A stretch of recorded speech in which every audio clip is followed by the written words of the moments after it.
안녕하세요. 관광정보론 수업 시작하겠습니다. 오늘은 지난주에 예고한 것처럼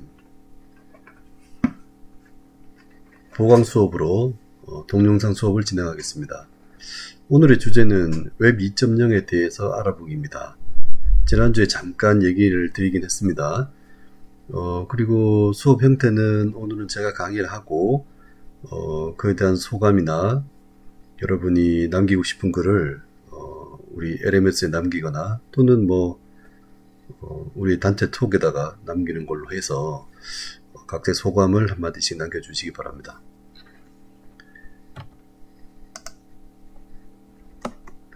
웹 2.0에 대한 개념에 대해서 설명을 해보고 또 웹 2.0이 구현되기까지 어떤 요소들이 필요한지를 그 관련 사이트를 통해서 한번 살펴보도록 하겠습니다. 지금 화면에 보이는 것처럼 위키백과라든가 에이작스라는 툴을 쓴다든가 롱테일이라든가 쇼셀 소프트웨어, 블로그, 이 컨버전스, 융합, 디자인, 지금 오픈 API, 데이터 드리븐, CSS 이런 형태의 단어들을 생활 속에서 몇 번은 들어봤을 겁니다. 그죠? 하지만 그런 내용들을 구체적으로 생각할 틈은 없었을 것 같아서 이번 시간에 웹 2.0의 개념과 웹 2.0의 플랫폼을 활용하는 사례들이 어떤 것들이 있는지 이걸 통해서 이제 향후에는 웹 3.0까지 진화가 될 것으로 예상이 되는데 그러면 웹 3.0은 또 어떤 개념으로 확대가 될지 한번 살펴보는 걸로 하겠습니다. 웹 2.0에 대한 개념도 정확하게 모르는데 웹 3.0이라는 게 과연 뭘까?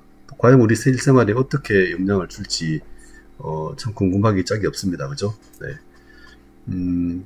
너무 심각하게 그 학습을 한다라고 생각하지 말고 그냥 구경해 본다 생각하고 살펴보는 수준으로 보시면 큰 부담이 없지 않을까 생각합니다. 그리고 또 이렇게 보강 수업에서 너무 깊이 있게 빠져드는 것도 좋지 않은 거라고 생각합니다. 자, 먼저 웹 1.0과 웹 2.0의 차이점이 뭘까? 즉, 웹 2.0의 개념이 뭐겠습니까? 그죠? 네, 웹 2.0은 웹 1.0과 좀 구분이 되는 점이 있습니다. 어떤 게 구분될까요? 먼저, 웹 1.0이라는 개념은, 우리가, 그 천리안이나 하이텔, 싸이월드 등 웹 1.0 기반의 포털에서 그 시작을 찾을 수 있습니다. 네, 그래서 그 대표적인 단어, 키워드는 바로 포털이라는 겁니다. 포털은 일종의 게이트라고 했습니다. 그죠? 네, 포털 위에 있는 서비스가 사용자가 원하는 대로 조정이 불가능한, 즉 천리안이든 하이텔이든 싸이월드든 내가 올려놓은 정보를 내가 제공하고 싶은 정보들만 하면 되고 또 그거를 사용자가 원하는 대로 바꿀 수가 없습니다. 그냥 제공한 대로 보는 거죠. 그죠? 하지만 웹 2.0의 개념은 많이 달라집니다. 플랫폼. 제가 지난주에 플랫폼을 이렇게 기차의 플랫폼이라는 걸 한번 설명을 드렸는데 이 플랫폼은 정치학적으로도 상당히 의미가 있는 거죠. 기차역이라고 생각해 보자고요. 기차역의 플랫폼에 여러분이 서 있습니다. 옛날 비둘기호라는 열차부터 새마을호라는 열차까지 그리고 이제는 그 KTX라는 열차까지 그 플랫폼으로 들어옵니다. 그죠? 정해진 시간에 기차가 들어오면 누가 타고 내리죠? 승객들이 타고 내리는데 아주 다양한 승객들이 타고 내리고 할 수 있습니다. 그죠? 사용자가 참여할 수 있는 거죠. 그리고 그 플랫폼에는 다양한 형태의 서비스, 컨텐츠들이 노출될 수 있다는 겁니다. 네, 그 플랫폼에는 다양한 형태의 기차, 다양한 형태의 소비자들이 원하는 대로 조정될 수 있습니다. 큰 개념이 다르죠, 그죠? 그래서 일방적으로 이 하나의 플랫폼에, 이 하나의 포털에서 제공되는 이 플랫폼은 무궁화호를 위한 플랫폼입니다가 아니라는 겁니다, 그죠? 그리고 또 다양한 사람이 참여할 수 있다는 뜻이기도 하고요. 그래서 웹 1.0에서는 기술 중심, 정보와 콘텐츠의 폐쇄성이라고 얘기할 수 있어요. 즉 제공자가 주는 정보만, 제공자가 공개하는 콘텐츠만을 보여주는 기술 중심의 홈페이지라고 생각하면 쉬울까요? 네. 근데 웹 2.0의 개념은 사람이 중심이 되고 그 플랫폼에 다양한 사람들이 참여하는 겁니다. 참여도 하고 공유하고 또 이 정보와 콘텐츠의 공유와 개방. 네. 뭐 플랫폼이 뭐 입장료만 낸 사람이면 누구나 누구나 들어갈 수 있는 곳이잖아요. 그죠? 심지어는 플랫폼까지는 누구나 이용할 수 있어요. 들어올 수 있어요. 기차만 타지 않을 뿐이지. 그죠? 네. 뭐 좀 더 훨씬 더 개방적인 겁니다. 웹 1.0의 포털에서 그 플랫폼의 개념은 훨씬 더 개방되어 있다고 보시면 됩니다. 가장 중요한 건 바로 저 사람의 참여라는 점이 아마 가장 좀 눈여겨볼 만한 점이 아닌가 생각합니다. 네, 이렇게 기술의 방식은 HTML, 여러분도 한번 들어봤습니다. 그죠? 대학에서 아마 학부 시절에도 교양 과목에서 HTML에 이해해서 간단한 자기소개 홈페이지를 만들어 본 분들은 다 있을 겁니다. 그죠? 그 홈페이지가 뭐 제가 정보를 바꾸지 않는 다음에는 변경이 되나요? 똑같죠. 그죠? 네. 제가 한번 올려놓은 컨텐츠는 그대로 유지되는 겁니다. 그죠? 근데 지금 웹 2.0에서의 개념은 AJAX라든가 XML이라든가 위키피디아 같이 RSS, 피드 개념에 뭔가 좀 그 고객들이 자연스럽게 그 플랫폼에 종속되어 있지 않고 참여하게 유도하는 다양한 툴들의 기술들이 개발되어 있습니다. 네. 또 OS도 그 액티브X 알죠? 은행 결제하려면 새로운 별도의 프로그램을 설치하십시오라고 하면서 공인인증서가 뜨는 그런 사이트 지금까지 많이 봐왔습니다. 그죠? 이 액티브X라는 소프트웨어를 사용해서 OS나 브라우저에 종속이 되어 있었어요. 특히 윈도우 같은 경우에. 하지만 이 OS나 브라우저에 상관없이 구현이 가능해지는 대표적인 게 이제 크롬 브라우저 같은 거, 이런 것들이나 네이버에서 최근에 개발하고 있는 웨일 같은 브라우저, 이런 것들은 고객의 참여, 사용자들의 참여를 쉽게 하고 컨텐츠를 다양한 형태로 변형해서 사용할 수 있는 그런 형태의 웹 2.0 플랫폼이 되고 있는 거죠. 대표적인 브라우저는 웹 브라우저를 통한 서버의 대화 요청, 단순한 뷰어 역할 아시겠죠, 그죠? 제가 그 웹사이트에 접속해서 서버에 그 어떤 컨텐츠를 요청하면 그 컨텐츠가 보여주는 단순한 뷰어 형태의 역할을 했던 게 웹 1.0의 개념이었을 거예요. 근데 이게 이제 진화돼서 수백 개의 확장 기능이 있는, 모두 일반 사용자들에 의해서 수정이 보완될 수 있는 위키피디아 같은 백과사전이죠. 온라인 백과사전. 제가 어떤 컨텐츠를 생산하면 누군가 제공하고 있는 옥스퍼드 사전이 제공하고 있는 컨텐츠가 아니라 제공되어 있는 컨텐츠를 제가 다시 수정을 하고 편집을 해서 다시 공개할 수 있는 일종의 집단 지성이 형성될 수 있는 그런 사이트로도 변화가 가능하게 된 것이 바로 이 웹 2.0의 시대입니다. 그래서 정보 제작자는 누구냐면, 여기서 보면 두드러지죠. 지금까지 웹 1.0의 개념에서는 전문가, 프로그래머, 또 업체들, 네, 지금까지는 그 헤게모니를 쥐고 있는 업체들 전문가들이었습니다. 네. 웹 1.0에서는 일반 유저들이 참여할 수는 없었어요. 하지만 웹 2.0의 개념은 완전히 달라지죠. 개인이 참여합니다. 개인이 중심이 되는 플랫폼이라고 보면 될 겁니다. 그죠?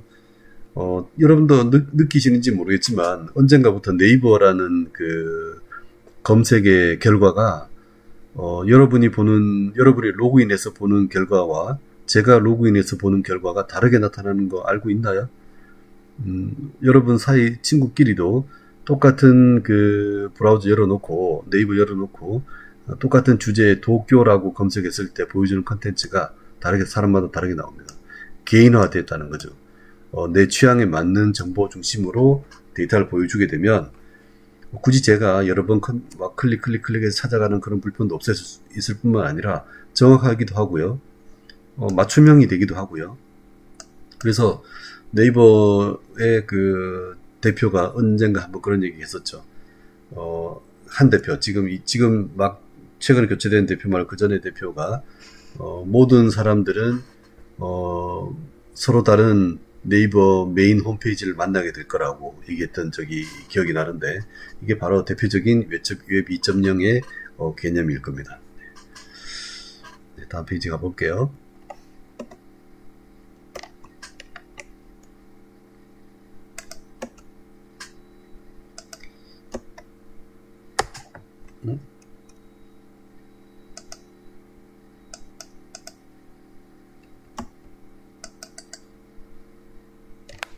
다음 페이지가 안 넘어가지?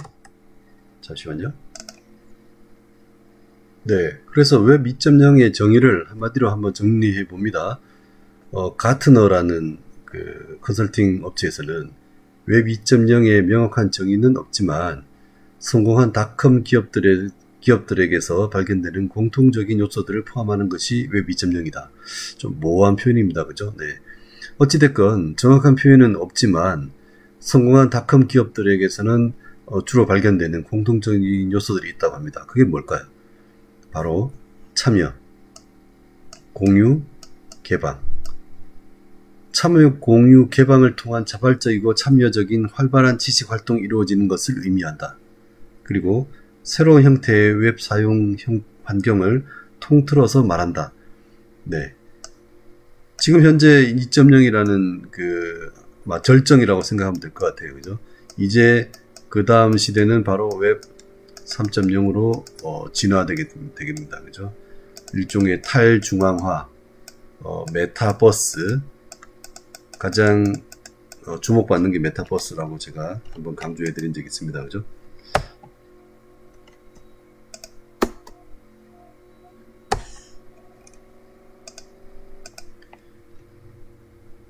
웹 2.0 시대에는 데이터의 소유자나 독점자가 없이 누구나 손쉽게 데이터를 생산하고 인터넷에서 공유할 수 있도록 한 사용자 참여 중심의 인터넷 환경, 이게 중요하겠죠. 사용자 참여 중심의 인터넷 환경이 된다는 거고, 또 인터넷상에서 정보를 모아서 보여주기만 하는 웹 1.0에 비해서 웹 2.0은 사용자가 직접 데이터를 다룰 수 있도록 데이터를 제공하는 플랫폼이 정보를 더 쉽게 공유하고 서비스를 받을 수 있도록 만들어져 있다. 대표적인 게 블로그, 위키피디아, 딜리셔스 등이 이에 속할 겁니다. 또 아마존의 도저 리뷰 서비스나 이베이의 평판, 그 다음에 트립어드바이즈의 리뷰 시스템, 이런 것들이 대표적인 예인데, 제가 지난번에 한번 얘기했죠. 롯데호텔의 CEO께서 경영진에서 트립어드바이즈의 리뷰를 어떻게든 해서 서울에 있는 호텔 순서를 최상단에 올려보라 라는 지시가 있었다고요. 그죠? 하지만 그게 이런 특별한 리뷰 시스템, 개인이 참여해서 공유, 개방, 활용이라는 이런 웹 2.0의 플랫폼을 기초로 하는 구조 속에서 나오는 리뷰 시스템인데도 불구하고 인위적으로 이렇게 리뷰를 올린다는 거 쉬운 일이 아니죠. 제가 강조드리는 블로그도 마찬가지입니다. 이 블로그가 여러분, 제가 이 블로그를 강조하는 이유가 이 웹 2.0이라는 2.0이라는 이런 새로운 시대에 우리가 살고 있기도 하지만 어떤 플랫폼에 네이버라는 구글이라는 다음이라는 블로그라는 플랫폼을 통해서 우리가 새로운 정보를 일방적으로 받는 게 아니라 여러분이 정보를 제공할 수 있고 또 다른 유저와 커뮤니티 소통할 수 있는 공간이 된다는 것일 텐데, 그게 무슨 소통하는 게 뭐가 중요합니까? 안 하면 그만이죠. 근데 잘 생각해 보세요. 이런 이제 현대화된 사회, 그리고 웹 3.0이라는 또 다른 세상에서 살게 될 때 여러분이 단순히 한 명의 유저가 아니라 프로바이더, CP가 될 수 있다는 거죠. 컨텐츠 프로바이더가 된다는 거죠.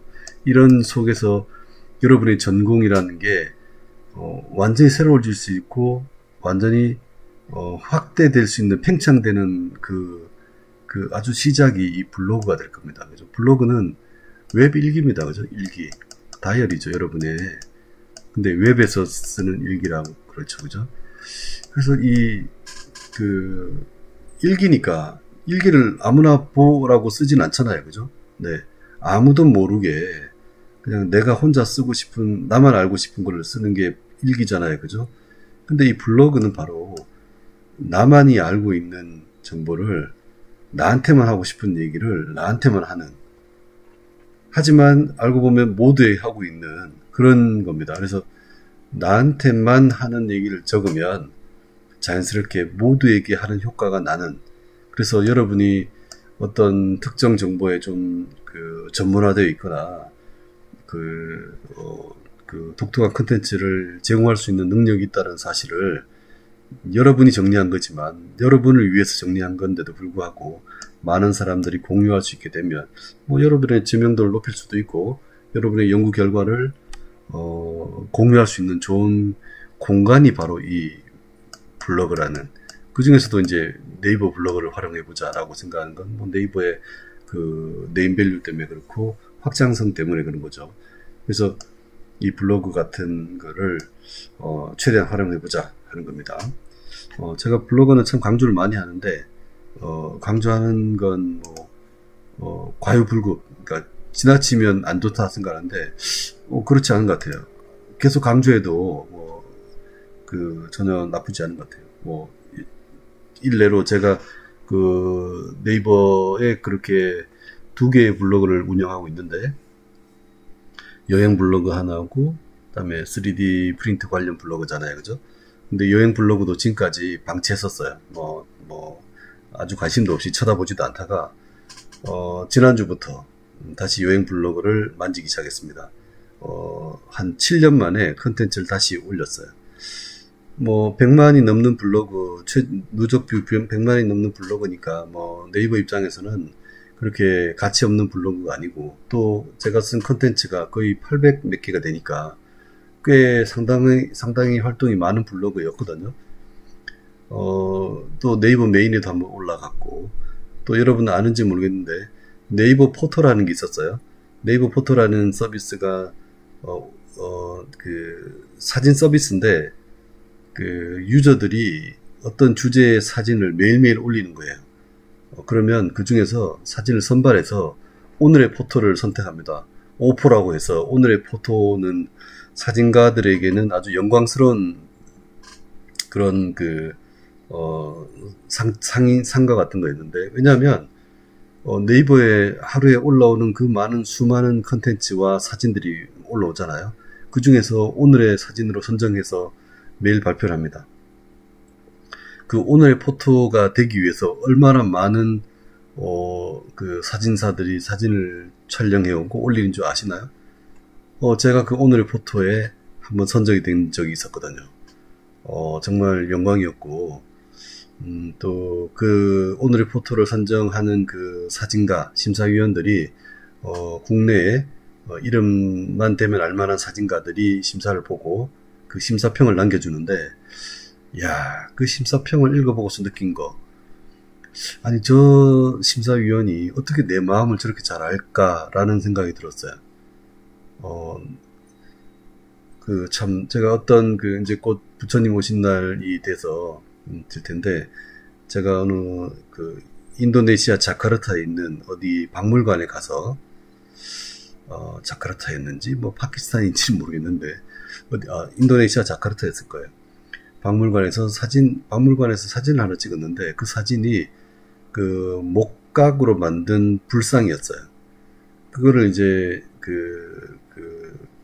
역광으로 실루엣이 남게 이렇게 촬영을 했었는데, 그 사진을 그날 올렸거든요.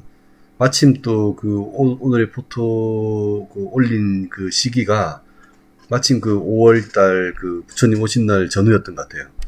그래서 시기적으로도 제 사진이 선정이 되는 데는 이유가 있었던 것 같고, 또 사진에 나타난 실루엣, 불상의 실루엣인데, 불상이 아주 초기 불상이어서 지금에 보는 금불상 같은 게 아니에요. 그냥 나무로 깎아 만든 불상이었는데, 그 표정이 되게 좀 인자하다고 그럴까요? 되게 편안했어요. 그 편안함을 목표로 찍었는데, 이 사진 그 심사위원회 평이 딱 그랬어요. 이 사진가는 저 사진의 구도의 사진을 찍기 위해서 마치 준비되어 있었던 뭐 인위적으로 찍기 위한 게 아니라 준비되어 있는 상태에서 가볍게 편안하게 촬영하지 않았을까 라고 생각했다라고 오늘의 포토를 선정하게 된 배경을 이제 심사평을 올려놨는데 제가 정말 그런 마음이었거든요. 내 마음을 어떻게 저렇게 잘 알까? 네, 잠깐 샜는데 바로 그 블로그, 네이버를 통해서 활동하면서 이렇게 안게 된 하나의 어떤 성과라고 하면 할 수 있겠다, 그죠? 네. 자, 또 계속 가봅니다. 웹은 플랫폼이다. 웹 2.0은 플랫폼이다. 네. 네. 그 플랫폼을 오늘날 살아남은 닷컴 기업들의 공통적인 특징. 네. 이제 여러분 그 결과를 보고 나면 다 알 거예요. 그죠? 과거에 넷스케이프라는 브라우저가 있었어요. 네. 이 넷스케이프닷컴에 접속해서 들어와서 그 안에서 다른 웹으로 접속하는 방식으로 만든 조금 초기 웹 1.0에 가까운 소프트웨어 형태의 포털이었어요. 그러니까 자사의 웹 브라우저인 넷스케이프를 플랫폼 자체로 개발해서 보급하는데, 왜냐면 인터넷이라는 환경이 생기면서 그 브라우저가 중요성이 참 대두됐죠. MS의 익스플로러라는 브라우저가 있었고, 크롬에 구글의 크롬이라는 브라우저가 있고, 또 이 넷스케이프라는 브라우저가 또 별도로 있는데, MS는 워낙 MS의 마이크로소프트 윈도우의 점유율이 얼마나 넓어요. 그죠? OS는 전부 다 윈도우를 쓰니까, 그죠? 그러니까 자연스럽게 익스플로어는 보급이, 자연스럽게 됐는데, 반면 구글의 크롬은, 미국 이 서양권을 중심으로 새로운 브라우저로 아주 주목을 받았어요. 일종의 플랫폼 개념, 웹 2.0의 플랫폼 개념으로서. 그죠?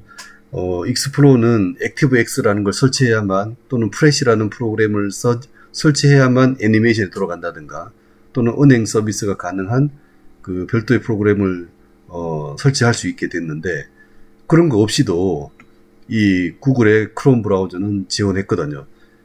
이런 상황에서 이 넷스케이프는 넷스케이프 자체를 하나의 플랫폼이라고 생각하고 웹브라우저처럼 보급하는 데 주력을 했습니다. 근데 실패했죠. 실패한 이런 스타트업에서 실패라는 얘기는 어떤 의미일까요? 그럼 이 서비스 접고 다른 서비스 하면 되지? 아닙니다. 아예 퇴출입니다.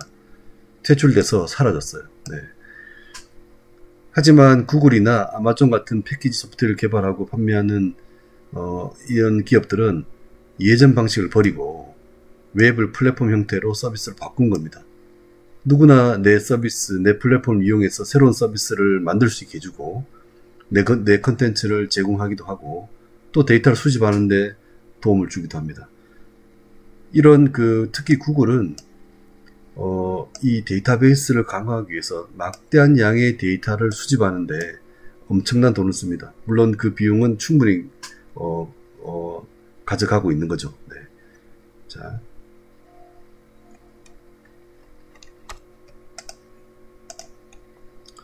그래서 웹 2.0의 컨텐츠는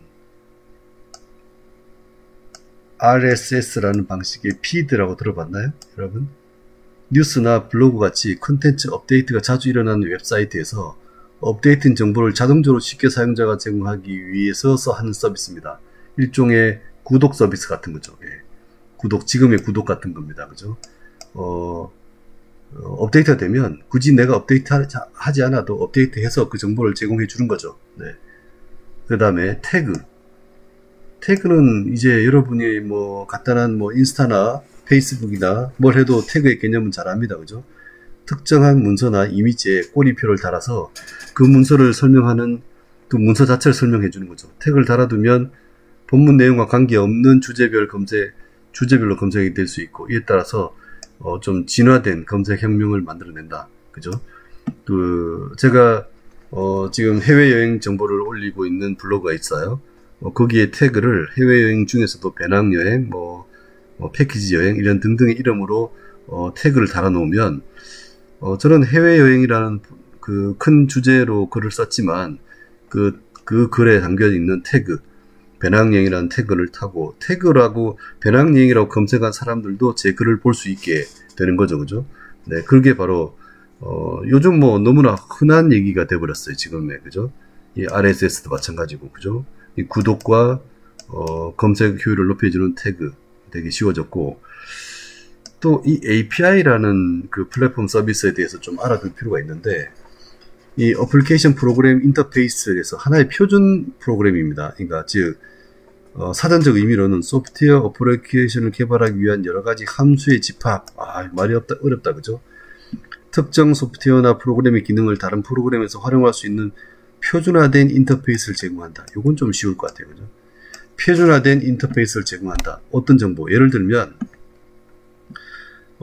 이런 거죠. 항공 예약 시스템 CRS를 예를 들어보죠. CRS에 그 중심이 있는 항공 정보라는 게 뭡니까? 운항 정보죠. 운항 정보. 네, 운항 정보. 그다음에 그 편수. 그다음에 요금. 이런 저기 항공 정보들이잖아요, 그죠? 이런 정보들을 온라인 투어에서 검색했을 때 보여주는 방식이 있죠. 또 하나투어에서 똑같이 이 검색 정보를 불러내다가 소비자한테 보여주잖아요, 그죠? 근데 이 운항 정보는 원래 내 겁니까? 항공사 거잖아요, 그죠? 항공사 거를 모아놓은 API가 있어요. 이 API를 각 CRS에다가 퍼주는 거죠. 물론 이제 계약을 맺어야 되고 정보가 있으니까 각 정보의 CRS에다가 아주 자유롭게 표준 형식으로, 표준 인터페이스 형식으로 제공해주면 이제 약속된 함수가 있는 겁니다, 그죠? 네, 그렇게 제공해주면 어떤 사이트에서도 열어볼 수 있습니다. 네, 재밌죠? 이 API를 잘 이해하면 아마 새로운 서비스를 고안하는데도 아주 큰 역할을 할 수 있을 겁니다. 대표적인 게 구글 트래블 아닌가 싶은데 네이버 지도를 이용하는, 네이버 지도 API를 이용하는 그 회사 위치 서비스, 구글 지도 API를 이용하는 맛집 지도 이런 게 될 거고, 또 구글 트래블이라는 것도 대표적인 예 중에 하나일 겁니다. 자, 구글 트래블 한번 보시죠. 어떤 건가? 아마 우리가 여행 쪽에서 다 종사를 하고 일을 하니까 구글 트래블을 볼 수가 있었을 겁니다. 자, 이게 구글 사이트고요. 그리고 거기에 구글 여행이라고 검색하면 구글 여행으로 검색하면 안 나오나?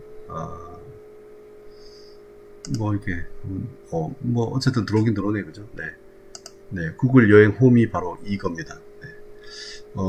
구글 서비스를, 구글 홈페이지를, 구글 플랫폼을 이용하는 많은 사람들도 사실 이 구글 여행이라는 게 있는지 잘 모르는 사람도 많습니다. 왜냐하면 구글이 여행 서비스를 하고 있다는 걸 잘 모르기 때문이죠. 지금까지 관심이 없었으니까. 대부분 온라인 투어나 하나 투어나 무드 투어나 이런 여행사의 사이트에 가야지만 이런 항공편, 호텔 정보 여기 있죠. 여기 즐길거리, 항공, 호텔, 그 다음에 숙박, 공유 숙박 정보들을, 이런 정보들을 제공하고 있는 건 여행사들이 한다고 생각하죠, 그죠? 근데 구글 여행은 여행사는 아니잖아요, 그죠? 네. 자, 어떤 구성으로 되어 있는지 보죠. 여행 메인에 어떤 지역 정보나 검색 정보를 넣으라고 합니다. 어디 가시겠습니까? 라는 얘기예요, 그죠? 인기 있는 여행지가 어딘지도 잠깐 보여주고, 너무 심플합니다. 구글의 그 개념이 이런 딱 하나의 이 검색창, 이 검색 서치 상 하나만 가지고 서비스를 하는 참 대단한 자존심의 회사죠, 그죠? 자, 제가 도쿄라고 한번 검색해 볼까요? 도쿄. 네. 도쿄라고 검색하면, 도쿄의 가장 기본적인 즐길거리를 먼저 보여줍니다. 네. 어떤 것들이 있는지 한번 보시죠. 네. 센소지, 도쿄 스카이트리, 메이지 신궁, 디즈니랜드, 디즈니랜드? 요즘 아이들이 좋아하니까 한번 가볼까요? 네. 뷰 리뷰가 올라오고, 이 리뷰도 구글이 그 확보하고 있는 리뷰가 아니라 다른 여러 포털에서 가지고 있는 리뷰들을 가져와서 같이 보여주는 겁니다. 네. 독점이란 건 없습니다. 그 다음에 정보들도 알 수 있고요. 그 다음에 위키피디아, 지금까지 계속 얘기하고 있는 웹 2.0의 개념에 웹 위키피디아에서 가져온 정보를 이렇게 보여줍니다. 그리고 오른쪽에는 지도 서비스를 하죠. 이 지도 서비스에서는 구글 지도에서 동선을 짜기도 참 편리하죠. 내가 지금 도쿄 디즈니랜드가 어디지? 도쿄 디즈니랜드 여기 있네요. 위치도 확인할 수 있고, 여기서부터 내가 동선을 이렇게 짜야지, 이렇게 해서 이렇게 가야지, 이런 구간의 동선을 짜는 것도 쉽게 볼 수 있고, 그죠? 네. 또 항공편 눌러볼까요? 네. 그럼 현재 서울에서 도쿄 가는 항공편들이 이렇게 보여집니다. 물론 구글이 여행 서비스를 하는 건 아니잖아요, 그죠? 네. 잘 9시 45분에서 10시 50분 이런 그 정보들, 아까 말씀드렸던 API라는 게 바로 이런 겁니다. 이런 API를 이용해서 출발 시간, 비행 시간, 운행 시간, 그다음에 뭐 CO2가 몇 킬로그램 사용되고 있는지, 그리고 가격 정보, 이런 거를 API로 긁어다가 보여주는 거죠. 네, 자, 인천에서 어디 후쿠오카 공항으로 가는데 좌석은 어떻게 되고, 뭐 시간은 어떻게 되고, 이런 정보들을 어떤 리퀘스트가 있을 때 프로바이드 해주는 겁니다. 제가 지금 조회를 했잖아요, 그죠? 제가 이 정보를 보여주세요라고 조회 신청을 했더니 보여주는 이 정보들입니다. 네. 근데 여기서 예약은 되지 않을 거예요, 아마. 네.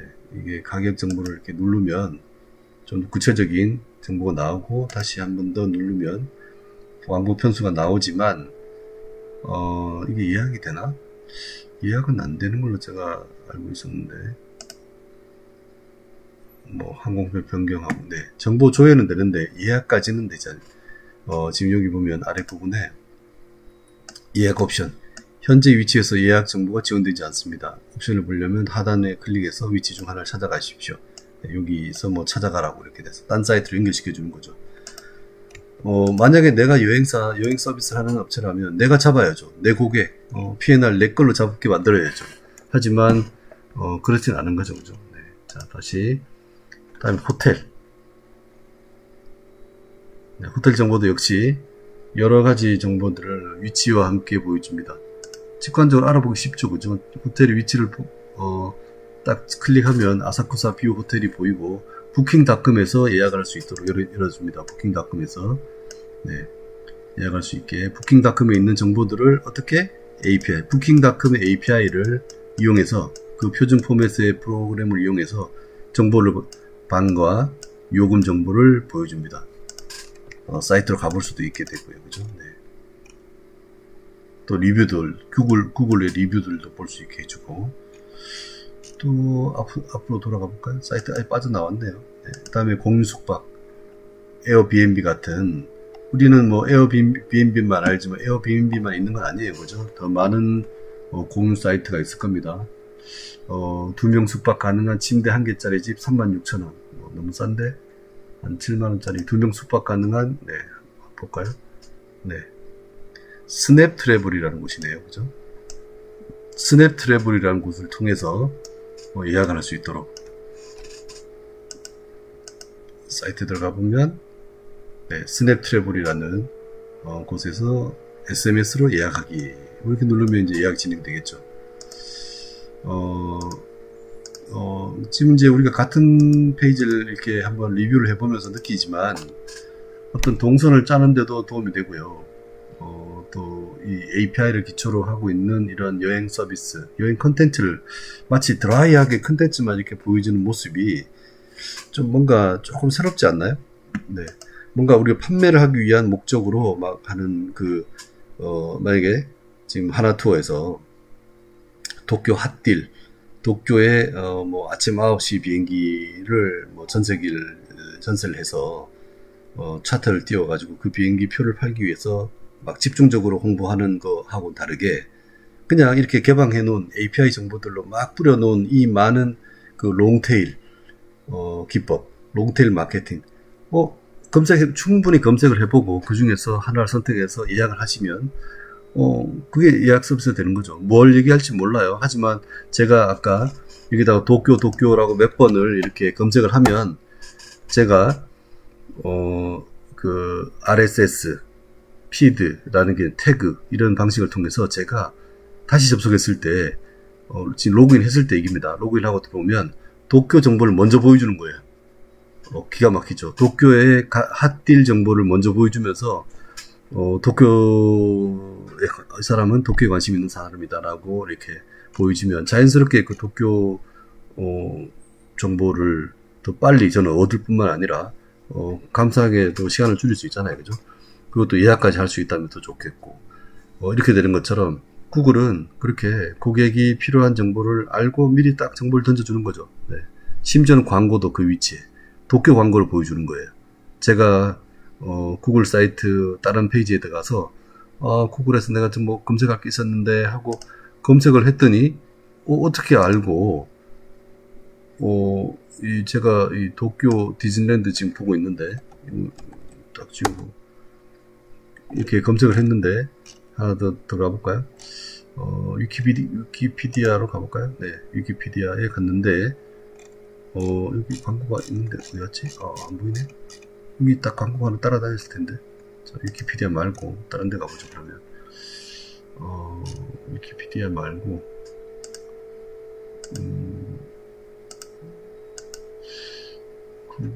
도쿄라고 다시 검색을 하고 도쿄 관련 이미지를 이렇게 딱 띄웠을 때 어디 하나 이미지를 띄우고 이미지 말고요. 이미지밖에 뜨지 않네. 뭔가 정보로 가야 되겠습니다. 그죠? 도쿄 명소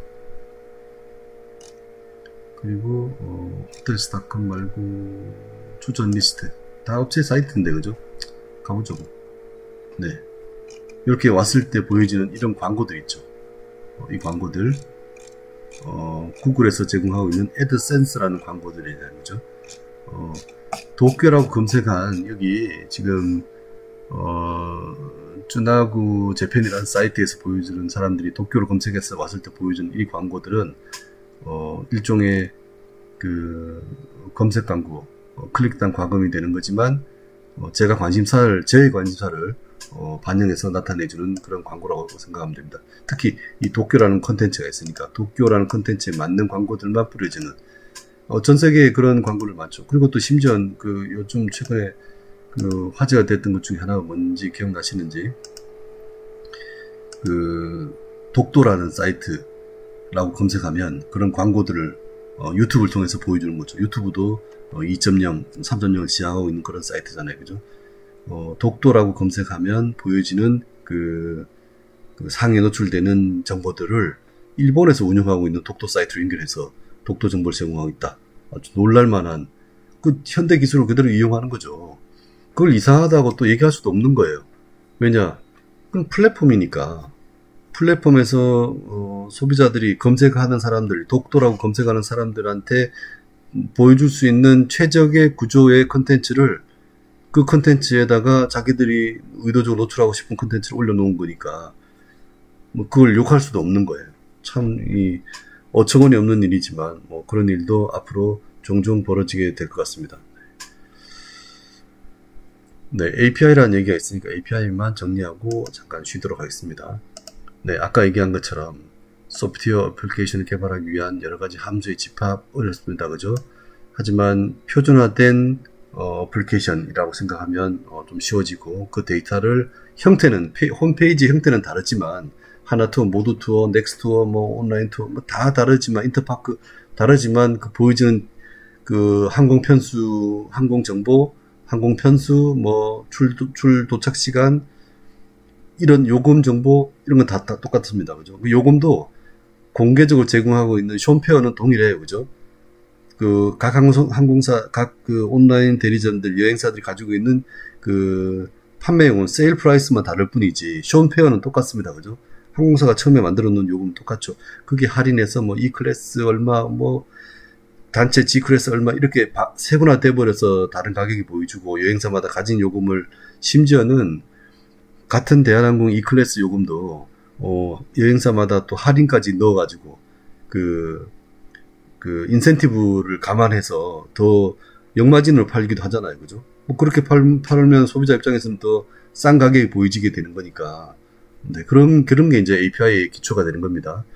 그 중에 오픈 API라는 거는 서비스 운영자의 입장에서 데이터 플랫폼 외부에 공개해서 다양한 응용 서비스, 어플리케이션 개발할 수 있도록 외부 개발자, 사용자에 제공하는 서비스. 이게 바로 구글 지도, 구글의 위성 지도라든가 구글 지도 같은 거, 네이버 API, 네이버의 지도 API 가지고 뭐 우리 회사 홈페이지에다가 넣어 놓는다든지 이런 거. 우리 홈페이지에 그 위치 정보를 그 API를 가져오는 거죠. 그래서 보여주는 거. 저는 위치도 서비스를 제공하지 않는데, 그죠? 네, 이런 겁니다. 네, 그런 것들이 이 오픈 API를 통해서 제공되고 있다. 그래서 심지어는 네이버나 구글이나 다 이 오픈 API 사이트가 따로 있어요. 네, 그래서 다 다운받을 수 있어요. 여러분이 개발자라면 이 오픈 API를 가져다가 또 다른 그 메시업, 또 다른 형태의 서비스로 만들어낼 수 있다는 거죠. 네, 잠깐 쉬었다가 진행하도록 하겠습니다.